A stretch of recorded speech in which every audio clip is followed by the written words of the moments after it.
ආයිබෝන් අදත් ඔයාලා හැමෝම පිළිගන්නවා දැනුමට යමක් YouTube channel එකට. අද මම මේ වීඩියෝ එකෙන් ගෙනාවේ මිහිමතින් සමුගෙන ගිය ගීත ගායන කුරුල්ලන් 10 දෙනෙක් ගැන. පළවෙනි පක්ෂයා තමයි ස්පික්ස්ගේ මැකෝ ගිරවා. 2011 දී රිදී තිරයට පැමිණි රියෝ චිත්‍රපටයේ නැරඹු අයට බ්ලූ නම් ස්පයික්ගේ මැකෝ ගිරවාම තවමත් මතක තිබෙන්නට පුළුවන්.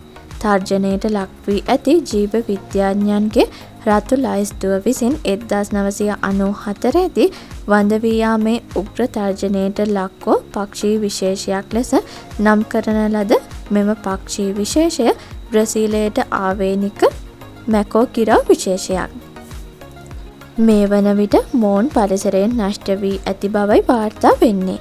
එයට හේතු වී ඇත්තේ දිගු කාලයක් තිස්සේ සිදු වූ වන විනාශය සහ කළු වෙළඳපොලේ දුර්ලභ පක්ෂී විශේෂ සඳහා ඇති ඉහළ ඉල්ලුම. දෙවැනි පක්ෂයා තමයි ගුප්ත වෘක්ෂ දඩයම්කරු. ගුප්ත වෘක්ෂ දඩයම්කරු ලෙස පොදුවේ නම් කර ඇති බ්‍රසීලයට ආවේනික පක්ෂී විශේෂය අවසන් වරට දැක ගැනීමට ලැබී ඇත්තේ 2007 වර්ෂයේදී.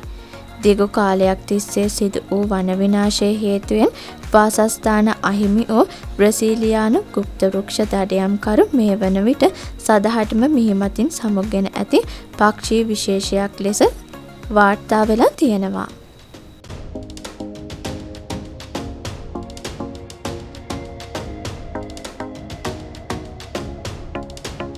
තුන්වෙනි පක්ෂයා තමයි ඇලගෝවා කොලාතු ඇහිඳින්නා.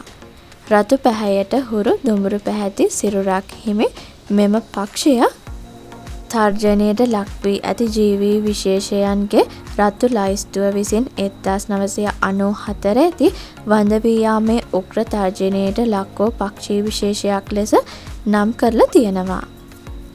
මෙම පක්ෂියා බ්‍රසීලයට ආවේනික වන අතර 2011 දී අවසන් වරට දැක ගැනීමට ලැබී තිබෙනවා. ඔවුන් සදහටම මිහිමතින් තුරන් වී යාමට මූලික වශයෙන් හේතු වී ඇත්තේ මුරිචි වනාන්තරය සතු භූමි ප්‍රමාණය අඩු කිරීම, දැව කර්මාන්තය සහ බ්‍රසීලය තුළ ජනප්‍රිය උක්වගා කිරීම නිසා. හතරවෙනි පක්ෂයා තමයි පූ උලි කියන්නේ. හවායි දූපත් සමූහයේ මවුයි දිවයිනට ආවේනික පූ උලි පක්ෂීන් අවසන් වරට දැක ගැනීමට ලැබී ඇත්තේ 2004 වර්ෂයේදී. කළු පැහැති මුහුණක් හිමි මෙම සතුන් 1994 දී තර්ජනයට ලක් වී ඇති ජීව විශේෂඥයන්ගේ රතු ලයිස්තුව විසින් වඳ වී යාමේ උග්‍ර තර්ජනයට ලක් වූ පක්ෂී විශේෂයක් ලෙස නම් කරලා තියෙනවා. ගෙවී ගිය දශකය තුළ පූ උලි පක්ෂීන් වඳ වී යාම සඳහා මූලික වශයෙන් බලපා ඇත්තේ වන විනාශයේ හේතුවෙන් ස්වභාවික වාසස්ථාන අහිමිවීම සහ පහත්වීම් ආශ්‍රිතව රෝගවාහක මදුරුවන්ගේ ගහනයේ සැලකිය යුතු වැඩිවීම නිසා.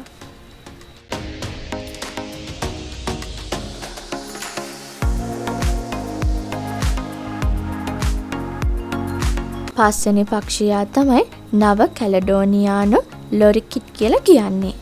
දේදුන්නක් මෙන් වර්ණවත් පක්ෂියෙක් බව පැවසීම වැරදි නැහැ.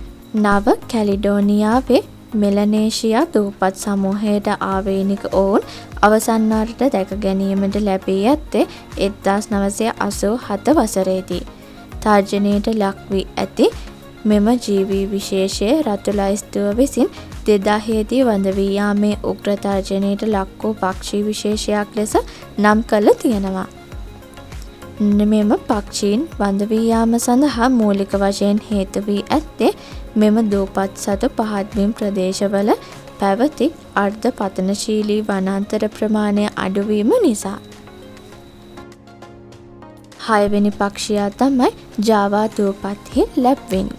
1994 දී අවසන් වරට දැක ගැනීමට ලැබී ඇති ජාවා දූපත්හි ලැප්වින් කියන පක්ෂියා ඉන්දුනීසියාවේ ජාවා දූපත්වලට ආවේනික වන අතර තර්ජනයට ලක් වී ඇති ජීව විශේෂඥයන්ගේ රතු ලයිස්තුව විසින් 2000 දී වඳ වී යාමේ උග්‍ර තර්ජනයට ලක් වූ පක්ෂී විශේෂයක් ලෙස නම් කරලා තියෙනවා.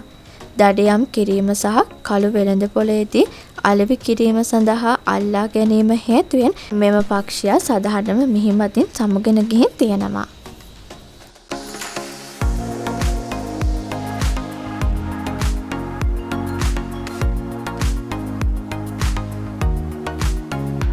හත්වෙනි පක්ෂියා තමයි පර්නැම්බුකෝ වාමන බකමූණා. දුඹුරු පැහැති හිසක් සහ සුදු පැහැති තිත් වැටුණු සිරුරක් හිමි මෙම පක්ෂියා තර්ජනයට ලක් වී ඇති ජීව විශේෂඥයන්ගේ රතු ලැයිස්තුව විසින් 2007 දී වඳ වී යාමේ උග්‍ර තර්ජනයට ලක් වූ පක්ෂියෙක් බවට නම් කරලා තියෙනවා. ඒ වගේම මෙම බකමූණ බ්‍රසීලයේ පර්නැම්බුකෝ ප්‍රාන්තයට ආවේනික වන අතර 2001 දී අවසන් වරට දැක ගැනීමට ලැබිලා තියෙනවා. ඔවුන් සදහටම මිහිමතින් තුරන් වීමට මූලික වශයෙන් හේතු වී ඇත්තේ නාගරීකරණය.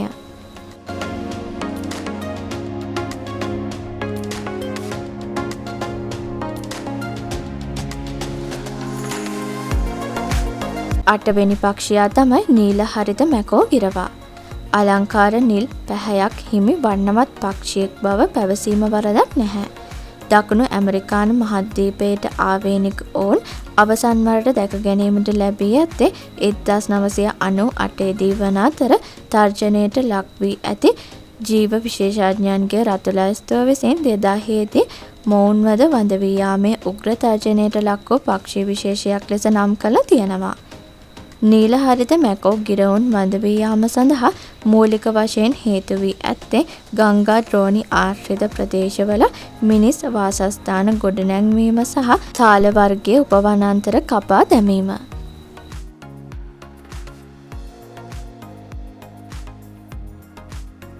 අද වීඩියෝ එක හොඳයි නම් ලයික් එකක් දාලා අපිව සබ්ස්ක්‍රයිබ් කරලා බෙල් අයිකන් එකත් ක්ලික් කරලා මේ වීඩියෝ එක ඔයාලගේ යාළුවන්ටත් බලන්න ෂෙයා කරන්න කියලා ආදරෙන් ඉල්ලනවා. ඔයාලා හැමෝටම සුබ දවසක්.